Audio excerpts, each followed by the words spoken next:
I'm Masha. I'm a senior marketing manager at Amazon Ads, and I work specifically on global advertising. So my mission is to make advertising across multiple countries as simple as advertising in just one. Today, I'm going to show you how. So later, joining me on stage is Lucia Yin, who's going to lead the panel discussion. That's what we're here for. And she's head of global SMB brand and US SMB marketing. So before we start, I just want to learn a bit more about you. So raise your hand if you're selling in more than one country today with Amazon Ads. OK, so that's approximately half the room. Now keep your hand up if you're also advertising in more than one country with Amazon Ads. OK, good to know. So whether you're just starting your international growth journey with us, or you're already operating across multiple countries, I think you'll walk out with some nice tips on how to expand internationally, advertise locally.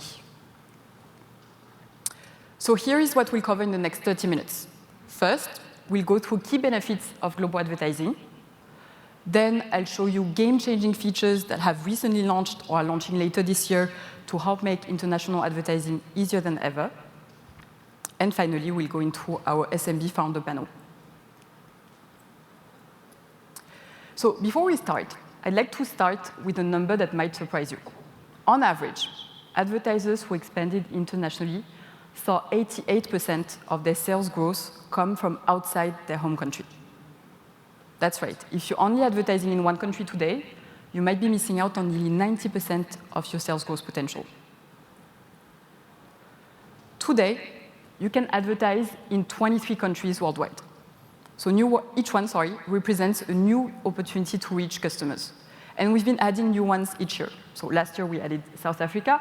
And earlier this year, we launched ads in Ireland. Why expand globally? So let me share 3 key benefits. You might be aware, you might not. But you can expand your customer base exponentially. There are shoppers looking for products just like yours right now. Second, and this is my favorite, you can tap into year-round shopping events. When it's Black Friday in the US, it's Singles Day in Japan. When it's winter in Canada, it's summer in Australia. So that means you're not putting all your eggs in one basket. When one country slows down, you can help maintain momentum with another, right? And the third, maybe the most obvious, you can create ads in any time zones 24/7. You only have to set them up once, and they'll be working round the clock, connecting you with shoppers, even when you're sleeping. So I think we can all agree that the opportunity for global growth is clear. But we know that international expansion, going global with your advertising, comes with its own set of challenges. So we've been listening to sellers just like you, and that's why we developed solutions to help address those pain points. I'm going to show you 3 features that are really game changers in making international advertising simpler. The first one is global sponsored product campaigns. In the past, if you wanted to launch advertising across multiple countries, you'd have to set up separate campaigns for each one. It was very time-consuming, let's face it, a bit of a headache. Now, you can set a single sponsored products campaign across multiple countries in just a few clicks. It's really that simple. So when you go and create a new sponsored product campaign, you have selected your ASINs, you have selected your targeting, your budget, your bid. You can now select the list of countries you want to advertise in. And what the tool will do is it will find matching products in those countries you selected. It will translate keywords. It will suggest optimal bids and budgets. And it will also convert those budgets into local currencies. So you can set unified settings across all your countries, or you can decide to fine-tune by country, as you prefer. We really give you the flexibility. So imagine setting bids and budgets to account for local market conditions while having that holistic overview of all your campaigns, all in one place. Because that's the best part. You get consolidated reporting and performance metrics all in one dashboard.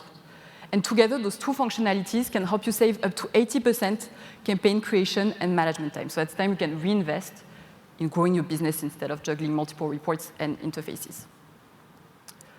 The next feature I'm excited about is immersive localization for video and image creatives. So we know that creating assets in multiple languages can be time-consuming, very costly.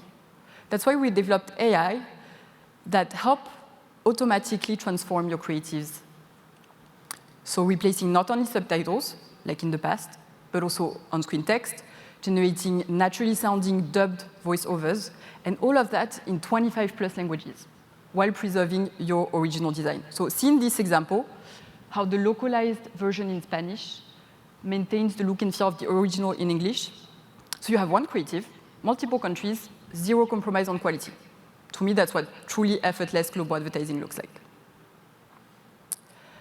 Next up is what I like to call your passport to effortless brand globalization, our multi-country expansion tool for brand stores. So think about your brand store, that beautiful destination you created to build your story, your products, to showcase your products, and imagine being able to duplicate it in just a few clicks. Again, when you create a new brand store, our tool handles everything, from content translation to product availability adjustments, even cultural nuances. So no more need for multiple meetings, back and forth with translators. You can maintain brand consistency while reaching new customers. And all without the usual time, resource investment that used to make international advertising so complicated. So there you have it. We've reimagined global advertising to address your challenges head-on. The tools I just showed you give you the efficiency to overcome resource constraints, saving time, money, effort when building your campaigns. The scalability to grow, but without overwhelming your team. We know it's a big thing. And the automation it takes to handle language barriers, cultural barriers, etc. Don't just take my word for it. We're now going to hear from our founders who will talk about their international expansion. They've been there, they've done it. And before we start, I just want to show you a quick video showcasing their journey. In a nutshell, we are selling stainless steel lunchboxes and bottles. Liquid rubber is a waterproof coating that we sell for DIY homeowners. Malte and I, we started in Germany with Amazon ads. We saw the sales was so overwhelmed, that was crazy. We launched on Amazon Canada, and that was the beginning of our trajectory.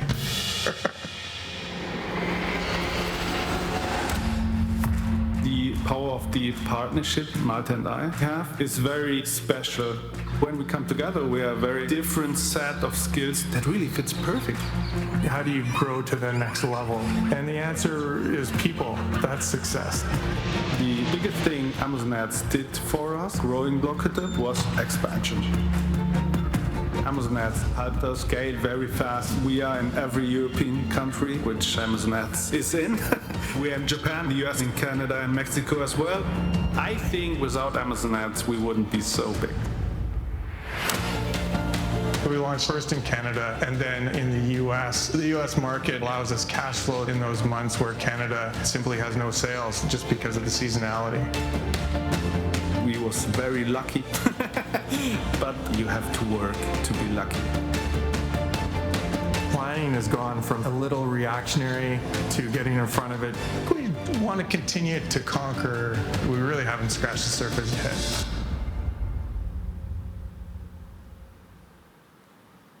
So please welcome to the stage our moderator Lucia, Niels, and Jake.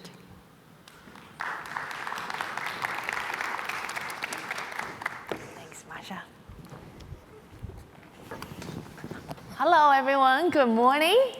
Well, thank you all for being here with us today, and thank you, Niels and Jake. What an impressive journey, how you're building your brand and going global, which is many of you here are interested in hear more about it, right? I think one thing, Niels, it resonated with me when you said something about you have to work hard to be lucky. Okay, but I'm also curious, are there any superpowers behind the luck that you're building, or superpowers can boost your luck even more? So, Niels, go. That's a good question. I would say it is like focus for me. It's maybe not a superpower, but you need to be focused, right? To really be the laser point on every task to get it done correct and, yeah, as good as possible. Oh, all right. And how about you, Jake? If I could have a superpower, I think it'd be reading minds. Going into a negotiation would be very interesting if you knew what the other side was thinking. And know your customer ahead of, just one step ahead, huh? Exactly. All right, being entrepreneurs, I'm sure, just like many of you in the audience, you live, you breathe, you dream about your business. So what's the first thing that you think about in the morning when you wake up, Niels? 100% how efficient was the advertising. This is the first or the biggest thing or my biggest task I have is to really get the ads outgoing, and to describe it with one metric, in my view, it's TAC cost, total ads cost of sales, because when you have very much sales in the advertising campaign and you spend too much, it doesn't really it's bad, right? So you don't really earn something, and so that's very important. All right, for a second I saw tacos is the breakfast burrito, but no, it's a total ad cost of sales. Yes. Yeah. All right. Now I'm a brand person, so I think about brands. And Jake, you've got a brand that is waterproofing coating for DIY homeowners. Some would argue maybe it's not an everyday fun brand that people think at top of their mind. So how do you tell your brand story, and how do you build your brand? Well, I did notice there's a Canadian moose on your logo, so tell us about that. Well, initially when we launched on Amazon, we were successful because of the quality of our products. And as that started to snowball forward, we realized that brand was going to be critical to how we're going to grow.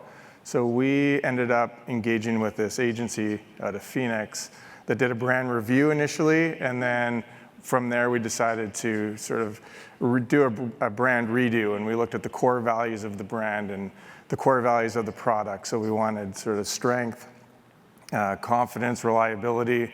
And these guys presented us with a moose, and we thought it was a little crazy at first, but we needed something that was trademarkable, and it ended up working out quite well. And since then, we've managed to sort of build it across multiple markets and geographies pretty successfully, I think. I think you also got a right agency helping you working on that, right? Ideas are everywhere, but when you find it, it really builds. Correct.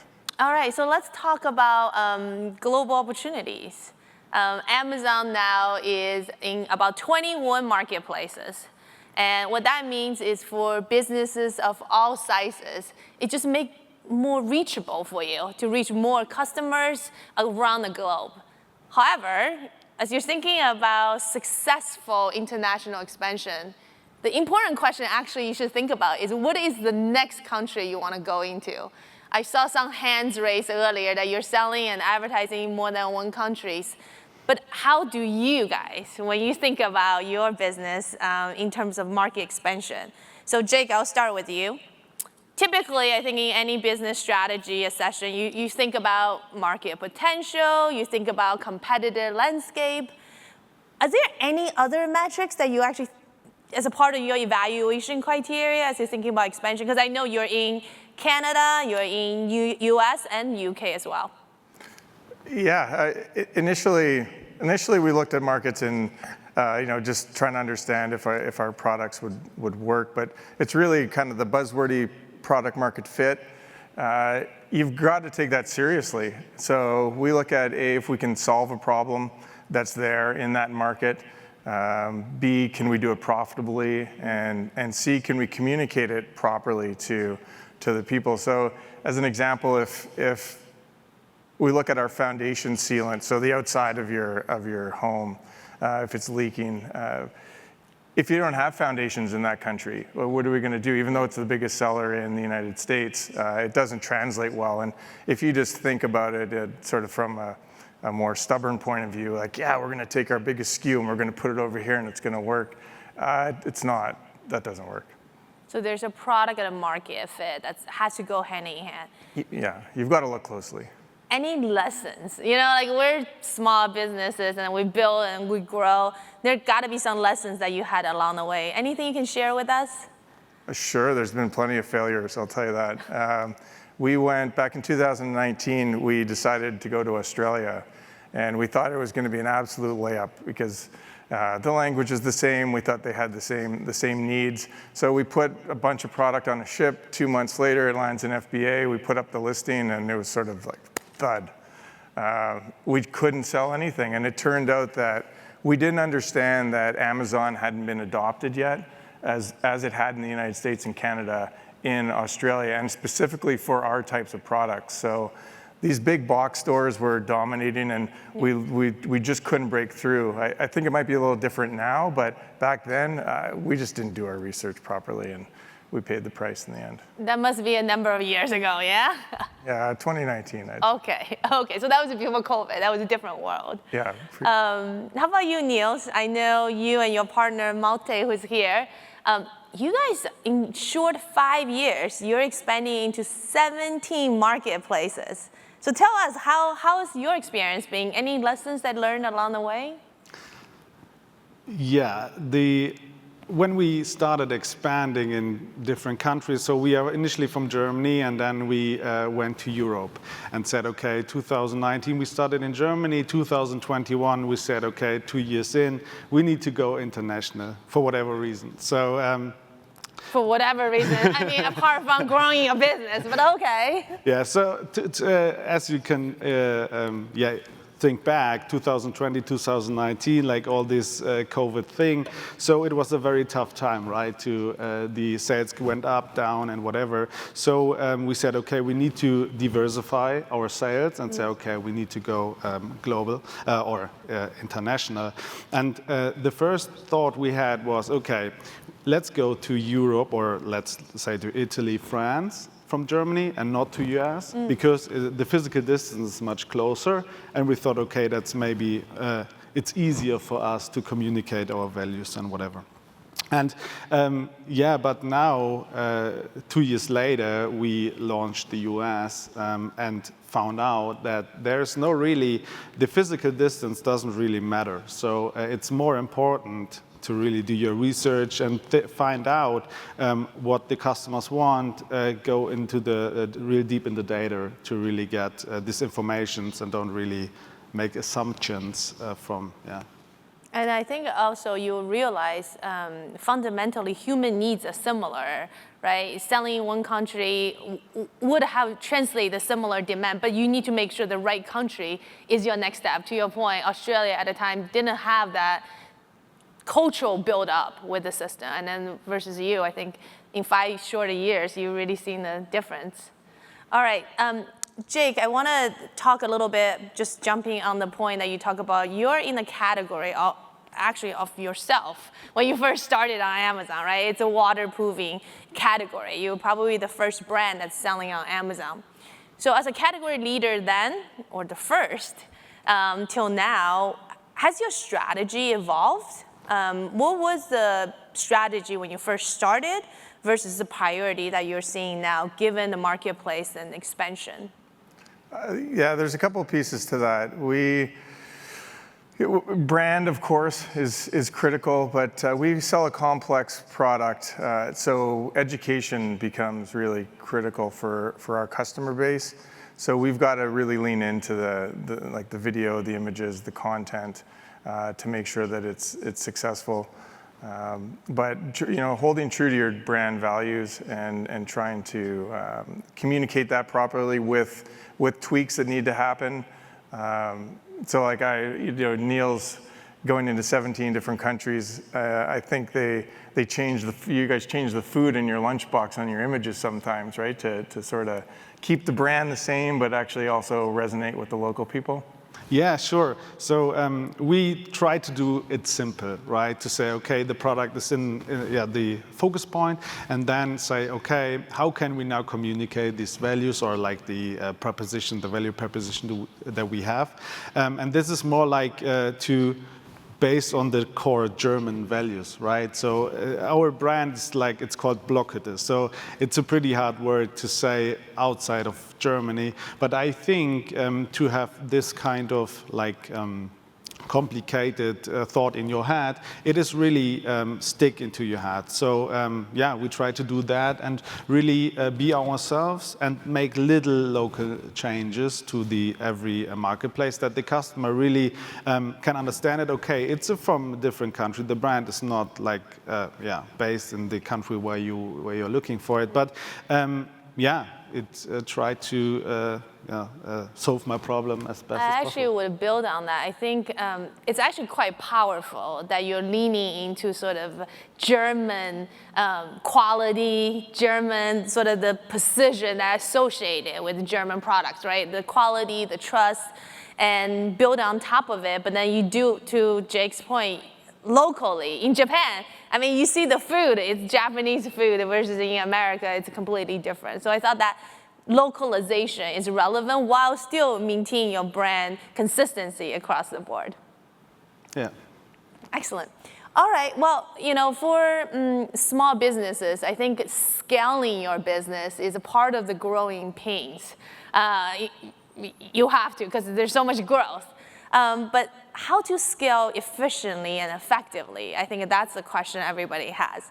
So I'm curious, as you're thinking about bringing your brands to different markets, we talked a little bit about going to Japan for you, Niels. How are you thinking about the campaigns that you're running? Because the campaigns are the ones that you put your brands on a microphone and you want everybody to know about your brand. How do you be true to your own brand position, the story that you have, versus, hey, how locally to be relevant with your audience, because they're the one who's buying your product and they need to feel that emotional connection with your brand. So I want to hear a little bit more from you, Niels, about that sort of localization and the tools that you use. Are there any global campaign tools that you use that really help you in that regard? Yes, of course. For like, in my view, there are two parts of it. Like the first is like the technical stuff, like being in the campaign manager, doing like the creative work you did at the beginning to really build it into Amazon and then display it to the people. And on the other side, you have like the creative work, right? Yeah, let's start with the creative work. So when you go into a new country, you need to translate everything. So when you come from Germany to the US, you need to translate it into US to English.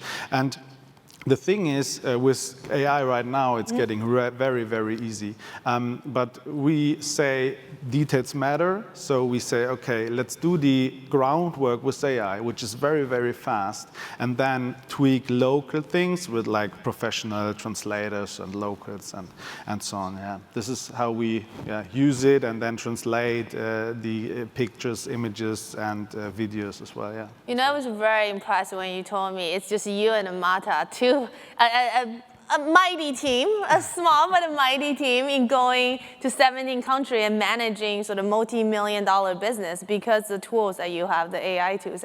And I don't know how many of you were at the general session earlier. We here at Amazon this year, we're bringing even more tools for you. The goal is help you to save time, help you save money, because at the end of the day, we want you to put more time into investing back in your business and come up with great ideas. We should make everything else easier and simpler for you.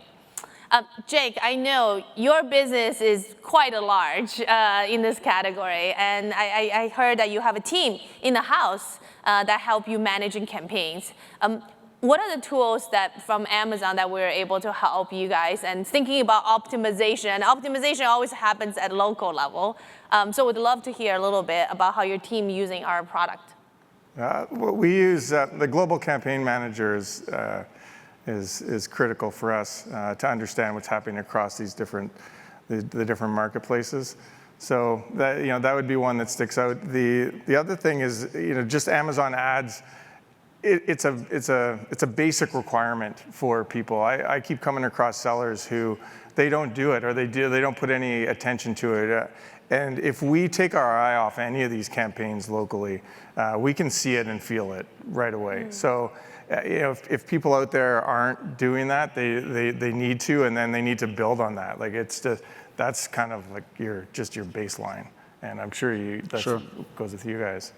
So. Are there any tools that you're using, sort of connecting the campaign optimization and sort of some of the feedback that you're getting locally? Yeah, so we have like as you said, we are a very small team, so we need to use scalable tools to really get the results that we want. So we're using every tool which is available outside, like the Amazon tool, third-party tools, to really optimize the campaigns, going global, like really launching into new markets or your new products directly in every market. It's a very hard or big task when you first think about it, right? But with the right tools or like a perfect set of tools, you can do it very, very easy and very efficiently. Yeah. Speaking of scalability, I think we heard a lot about AI. What are the other trends that you're spotting that can help you scale your business? That you're using now or you're hoping to use because the superpower is coming back with the focus, with understanding your customer? I mean, for me, it's content creation. Every business owner, every e-commerce owner that I come across, they're struggling to get enough content and the right content. And this, I mean, the stuff that's coming our way, Amazon and beyond Amazon, it's incredible, and it's really hard to actually get your head around. There's an interesting thing for a friend of mine who's a relatively large seller on Amazon. He was selling this lock, and it was an extremely heavy lock. And they were very successful with their other products, and they put it out there, and they started to get 12% returns on this lock, and they couldn't figure it out, and it was because of how heavy it was. So they littered through their listing. They put it in the product title, 17 pounds here, 17 pounds here, and they got it started to come down a couple of percentage points. Still not enough to make any money.